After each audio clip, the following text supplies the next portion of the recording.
All right, it's great to be with you today. My name is John Millette. Welcome to our podcast on This is Home, Real People and Real Stories. And today we have a really outstanding guest with us today that I'm so fortunate that we could have. It is Melissa Pepper.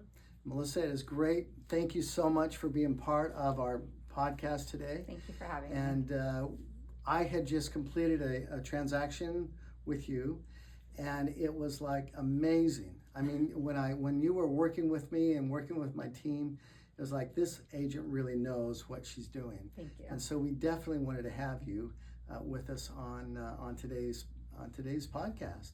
So welcome, and tell me a little bit about what is going on right now in the market. What is the challenges, and what are you finding out there?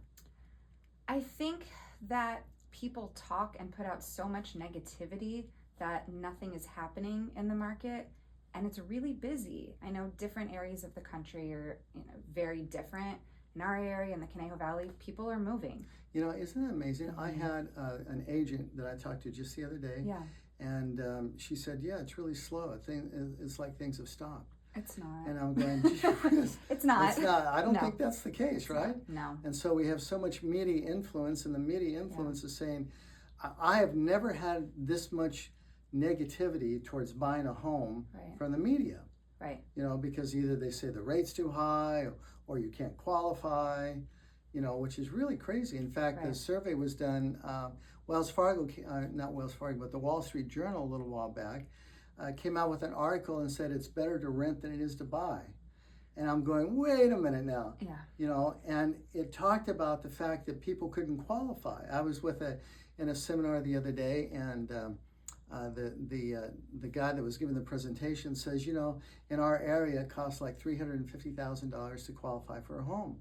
And I thought, well, at the last deal that I just closed, at the same price that you just said, they had a combined income of about $150,000, and they qualified perfectly. And did not have anywhere close to $350 down, I'm assuming. No, no, and it was with a 5 or 10% down payment. Yeah, I think people just are scared because they hear this and they just need to have, especially first-time home buyers, really need to have that hand-holding and to know that they have people that they can trust and that are really looking out for their best interests. So what do you do to empower that trust?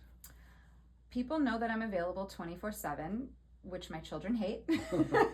But I think just really listening to people. Communication is really the key in this business with clients, with buyers, sellers, with lenders, just with everybody. Communication is just really, really important, and just for people to be heard. Yeah, it seems like the communication is what takes away the anxiety. Absolutely. Yeah. That's what I found. Yeah. So I really want to hear a little bit about your story. I mean, people don't often graduate from high school or college and say, I want to be a real estate agent, right? They come into it somehow, and then they're just superstars. Yeah. And so, you have a team, you have agents under you. I mean, you are like amazing. So how did you get started in the business? Why did you sell real estate? I was originally in life insurance. It was a family business. Okay. So my family business, stepdad taught me how to sell, basically. From there, I moved on to marketing on the real estate side.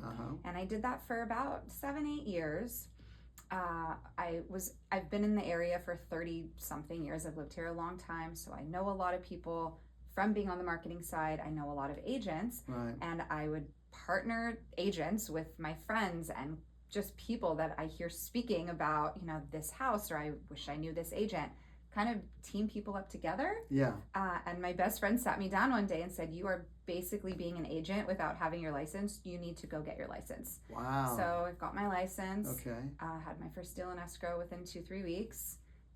Okay, so what do you think are the things that would be able to do that, where you would have that kind of success so quickly? Again, communication. A lot of my referrals do come from people in the area, a lot from social media as well. Oh, tell me about that a little bit. People reach out. I possibly reach out to people who may be looking for an agent. And, there's so many Facebook posts, for instance. Someone asks for a realtor and you have 300 responses. So, Wow. messaging people, reaching back out, really reaching out multiple times to say, hey, can I help you? I want to make sure all of your questions are answered, kind of filtering yourself through. Oh, I love that. Yeah. I love that. So that kind of ties in with one of my questions I had for you is, how do you overcome your anxiety for sellers? Because sellers right now, the market's turned. Right. And so now we're really in a buyer's market, which is very unusual.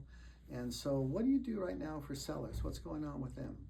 I think with sellers, it's really important just to show them, personally speaking, the difference of my marketing than possibly some other agents' marketing out there. My listings do get sold pretty quickly. And why do you think that is? I have really great sellers who listen to my advice.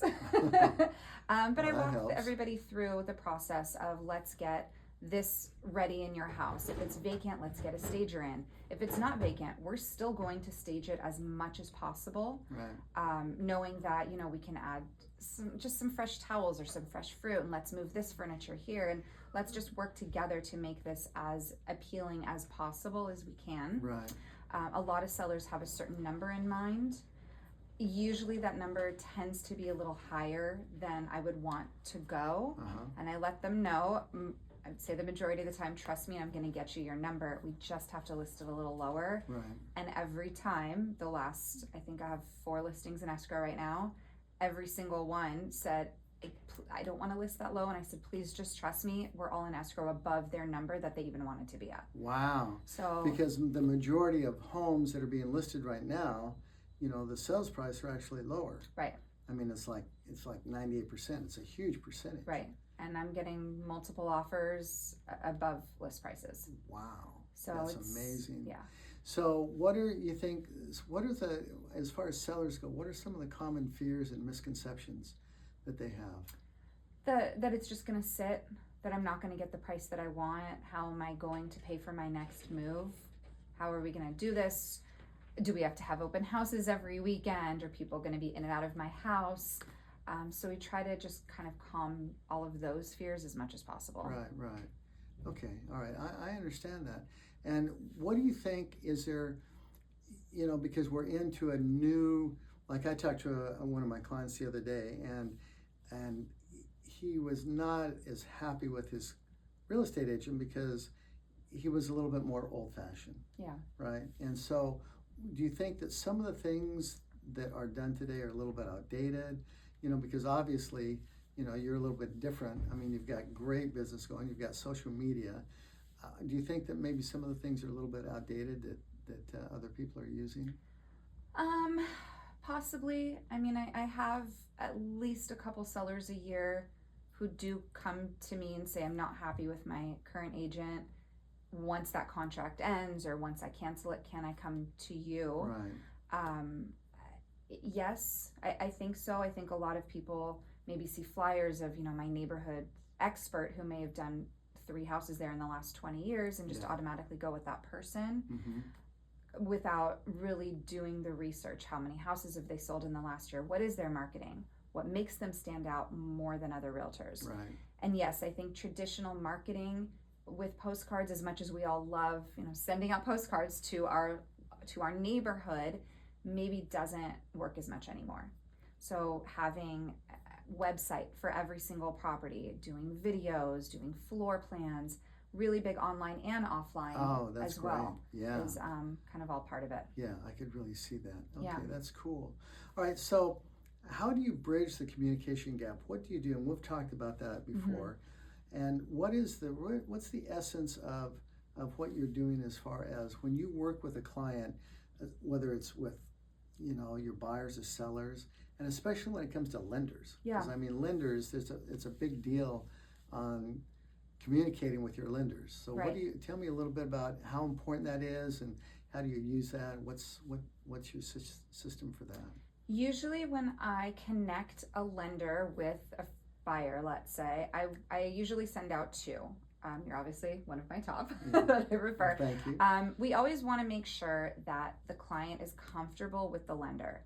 So although it may only be a 30-day relationship, I want to make sure my buyer feels comfortable that they are heard, all of their concerns are met, and that lender also can meet whatever deadlines we may need in a certain offer to get it accepted. Right, and that is a big deal. The big Absolutely. deal right now is I have, in fact, what we do is as soon as the offer is made, as soon as you make the offer, I call the listing agent. Which is huge. You know, and how do you find that that's huge? What do you find that well, does? The last one that we worked on, Right. I let you know what the listing was. You obviously knew the listing agent because you've been in the area a long time as well. Right. And she messaged me back right away and said, "Thank you so much for having John call me.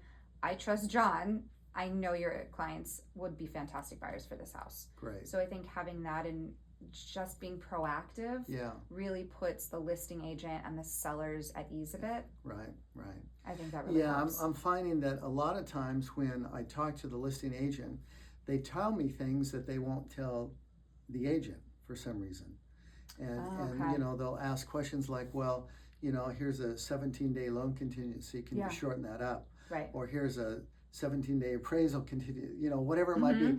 You know, it's a 30-day escrow. They go, well, can you make it in 21 days? Right. And I find that the art of talking to them is really important because I say, well, if we made it shorter, would it make a difference? Would it put the file on top of the stack? Would it make a difference so that we can get the offer accepted? It does. You know, and so I play with that a little bit, and then I say, okay, I'll tell you what, if we make it 12 days or 14 days, what do you want it to be? I ask them, and they say, well, if you can make the loan contingency 14 days, I just had one yesterday, if you can make it 14 days and appraisal 12 days, I think we're good. And then I say, great, we can make that happen. Yeah. You know, and when we do that, it really cements a lot of things. Now, sometimes they'll say, well, can they go up in price? And I go, well, they have the ability to go up in price, but you got to talk to Melissa about that because she drives that train. Right. I can help you with the time frames, but Melissa is the one that's in charge. Right. And so what I do is I really try to make it so that the sellers really understand that we will make this deal go. Right. I had one the other day where the client said, well, 30 days is what they offer, but we need it done in 21 days. And I said, again, well, will it make a difference? And they said, yeah, it's okay, we'll make it happen. And we did. We closed right on the 21st day. Makes a huge difference. Yeah. And I also explain to clients the difference and the benefit of working with a local lender rather than a big bank. Oh, that's interesting. Tell me about that it does make a huge difference. Yeah. You know, for clients who are very, very large bank clients, private bank clients, when you have multi-million dollars in the bank, your rate may be better. Yeah. I'm going to say 90% of the time your rate is not going to be better. And if I have a question on a Sunday at 8 o'clock at night, I know I can text you. I know I can reach out to a local lender. A lot of the times my offers happen after 8 p.m. at night, and I'm not sure why, but I want to get a hold of a lender, and I want to make sure my client knows, again, that someone has their back, and all questions are going to be answered whenever we need. You know, that is a really good point. And the reason is that I love what you say about that because timing is everything. Absolutely. You know, I had this loan that I was doing. It was in Bell Canyon. It was a $2.5 million deal that we were putting together. Yeah. And we had to get docs and we had to close. This is the one in 21 days that we had to get it done. And I remember it was towards the end of the day, and there were some emails that were coming in, and I felt like, you know what, I better jump on this now. Right. And so by jumping on it now, and it was really amazing. The funder simply asked the question, well, if we date the documents this day, they can sign and we can fund right away. Yeah. Or if they want to make it a little bit later, they can fund on another day. She had no idea of the time frame that we were under. Right? And so I said, oh no, we want to make it this day, and they want to sign documents today, and I need you to prepare the documents and send them to escrow today. Yeah. Can you do that? It's a huge difference. Yeah, and so if I would have made that call, I'm not sure if that would have happened. Yeah. And so when you talk about the idea of saying, hey, I need to get a hold of somebody to answer one little question, it can make a huge difference. It does, yeah. Especially with houses too. We see something on a Saturday or a Sunday. A client wants to know, you know what, maybe this is a little out of my price range. can I afford this? We don't have to wait till Monday at 9 o'clock. We can find out immediately.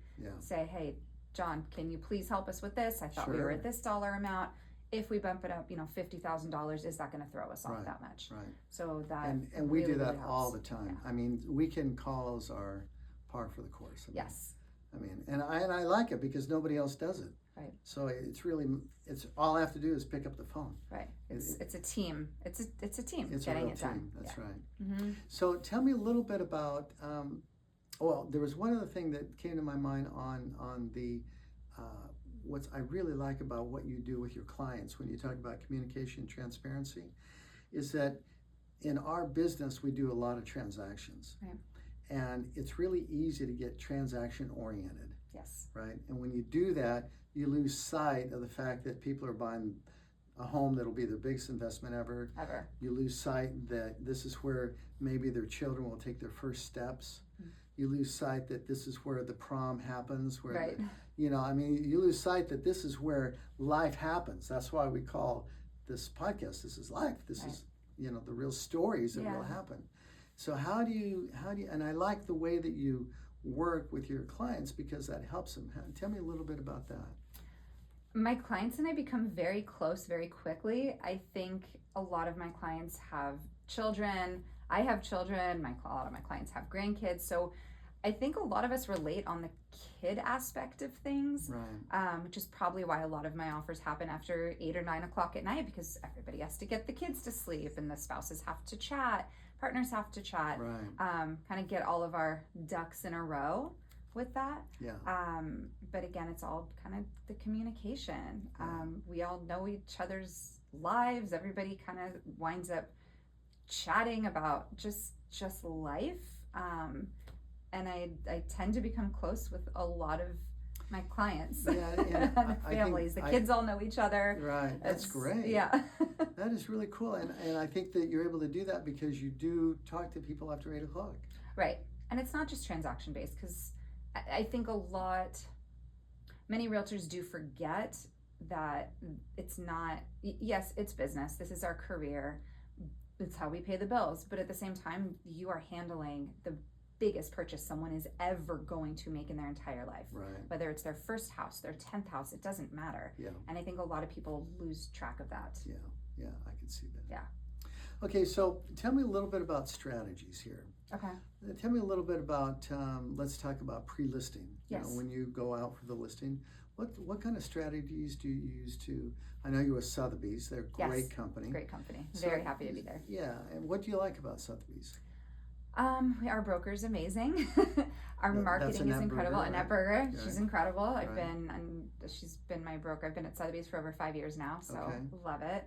Our marketing is really, really great. I have some of my own marketing team, but our in-house marketing is amazing. I think the brand really does stand out. Mm-hmm. There's a couple brands that really do.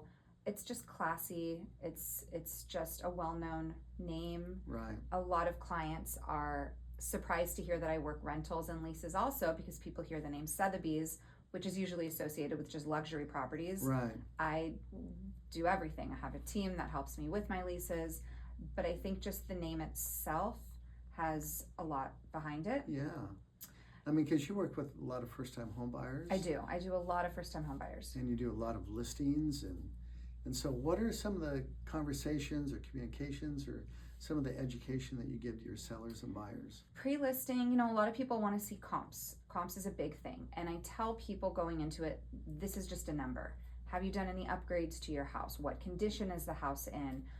Where is the street located? Are you on a cul-de-sac as opposed to a main street? Right. So we have to take all of that into account. I also like showing people my marketing and how it's different.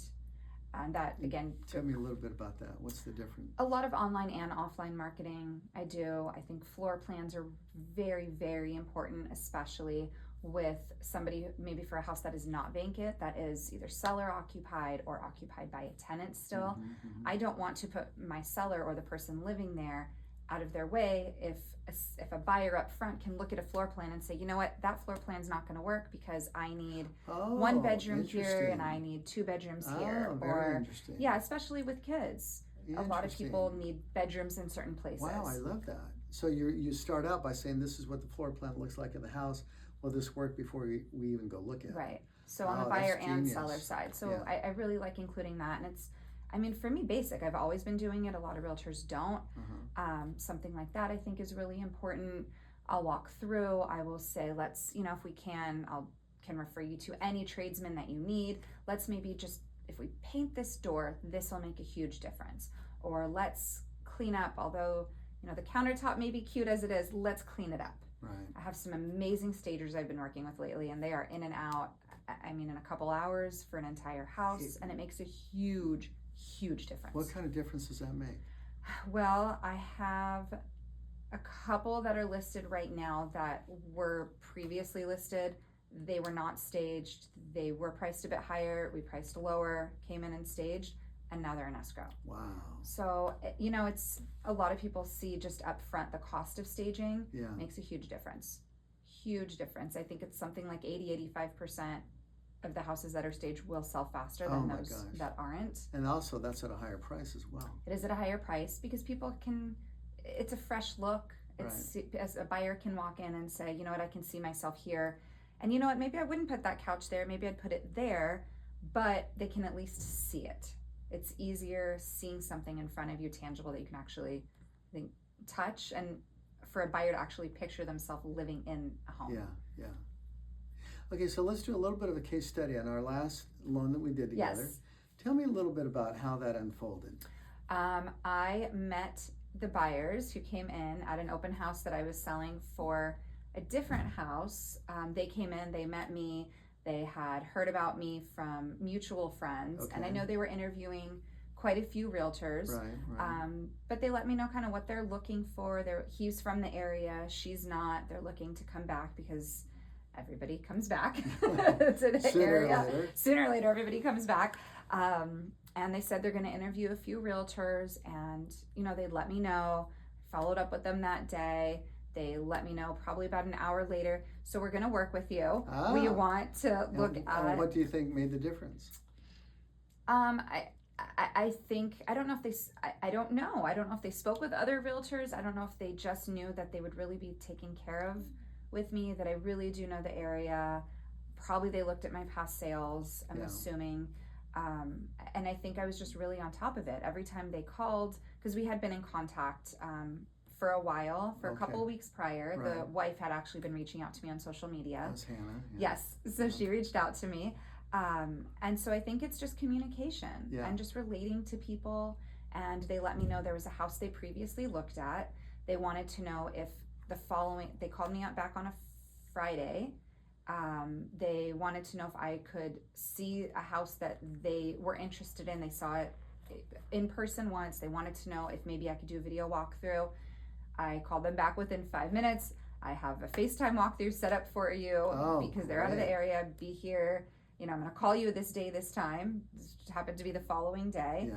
And I think it was just that, and being very on top of it and making sure that if they want this house, I'm like, we're gonna get you this house. And we FaceTimed them. It was a Saturday afternoon, and they loved it. We called you right after that, actually. And we made that offer that afternoon. So they're already pre-approved and ready to go. And then what happened? We got it accepted. The listing agent, who is absolutely spectacular, she's big on communication as well. And so we worked together with what the seller needed. The seller needed a little bit of rent back time. It was very important. We had very quick contingencies. I don't know if we were at 7 or 10 days, but they were fast. Very fast. I had my inspections done within 24 hours. And it was really just getting everybody on the same page with everything. We closed very quickly, and everybody's very happy with it. That is fantastic. Well, it has been a real pleasure to be with you today. Thank you for having me. You bet. So let me wrap it up with one question for you. If you had a megaphone, it was a huge megaphone that everybody would hear, what would you say? I would say, do your research. Make sure that you're comfortable with the decisions that you're making. Don't feel pressured. Don't let any realtor, family member, friend pressure you into anything. either way, whether you want to make a move, whether you don't want to make a move, selling, not selling, people ask what's the best time to buy or sell. My take is it's the best time when you feel the time is right for you. So, and I say follow your gut with it and just make sure that someone is always looking out for your best interest. And that's great. So one other question I have to ask you is where do you find the grit to keep going? In other words, when things get hard, when things get challenging, give me kind of an example of maybe how you've been able to overcome some challenges. I genuinely love what I do. I really, really do. So, not everybody, as far as agents, lenders, maybe get along. Not everybody communicates the same. And I think it's just kind of having patience with knowing that part. Not all transactions go as smoothly as the most recent one we did. Yeah. But I genuinely really love what I do. And I really like helping people, even with leases. There's not a lot of agents who work with leases because, very upfront, there's not commission in it. It's very, very small. Right. But I know that it helps people, people just need help. So where do you think that desire to help people comes from? I started leases because I'm a single mom and I had a lot of people coming, a lot of moms or, dads possibly going through a divorce, coming to me saying, I don't know what to do. Oh, so you've been there. So I've been there. And they just say, I don't know what to do. I don't know what my credit score is. I don't know how to pull this up. I may not know my finances. Can you help me? So a lot of the times I help, both parties find a place to rent, possibly a good intermediary between selling, where I think I've been, can be neutral, but also hear both sides out because everybody wants to be heard. Yeah. But again, it just comes back to helping people at the end of the day. That's fantastic. Well, I'm so glad that you're with us today. Thank you so much for having me. You bet. So thank you so much for listening to our podcast on This Is Home, Real People, Real Stories. We are here for you, and we appreciate you. We love you. We want to give you the information you need so that you can live life, real life, in a home of your own. Thanks for listening.